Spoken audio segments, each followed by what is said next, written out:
Hi, I'm Tamara Holder, and welcome to Sports Court. We're doing things a little differently today. We're going to debate this week's worst plays ever, and helping me to throw down the flag on these plays is the one and only Jerry Springer.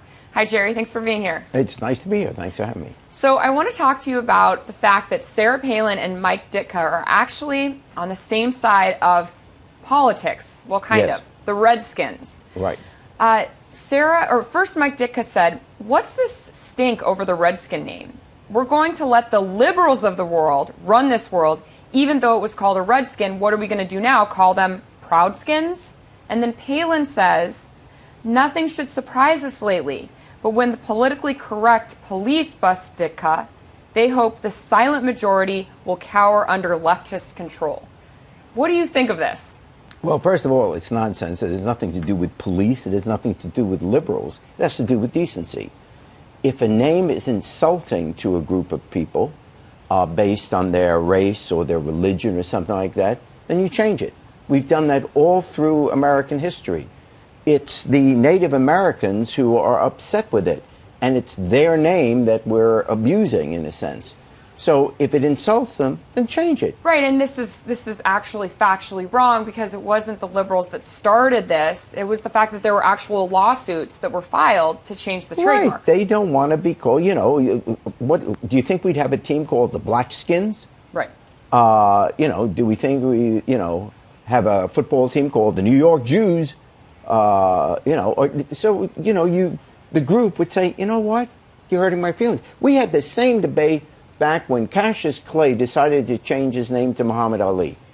And everyone said, oh, you can't do it. Wait a second. If you want to be, you're entitled to be called what you want. That's human dignity. And other people should just go along with it. It doesn't hurt me if Washington changes its name. Right. But it does hurt Native Americans if they don't change their name. And they've been asking for this for a long time. Just be a nice person. Why is that so difficult? And what does that have to do with liberals and conservatives?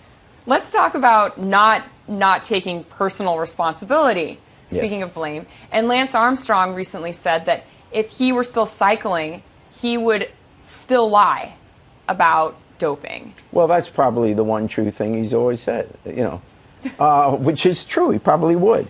But in fairness, most people that are lying don't suddenly stop unless they're caught. But why would he say this? Well, probably someone asked him. I mean, he was in an interview and someone says, if you hadn't been caught, would you still be saying that you weren't doping? And for once, he was being honest. Yeah, probably. Do you think that this affects cycling? Because I'm sure he still has people who look up to him. Well, This is really sad. Shame on us. We have to stop this notion because someone is a good athlete or because someone is a good actor or an actress or a politician or whatever, your role models ought to be your parents. Right. That's a role model. Because someone is good at a sport doesn't make them a role model. I never would say to my kid, if my daughter had liked Michael Jordan, I would say, if you're going to play basketball, play like Michael Jordan. But I'm not asking you to be like him as a person because I don't know him. I want to grow up to be like you. You are my role model. God forbid. You are loved by your fans and by people around you. You can get help. You can get help. That is the next topic to be debated on Yes. Sports Court. I just want to thank you guys so much for joining us and for watching Jerry. Please be sure to follow Jerry on Twitter @JerrySpringer. And also check your local listings for Jerry Springer, The Jerry Springer Show, Monday through Friday. I'm Tamara Holder, and Sports Court is adjourned.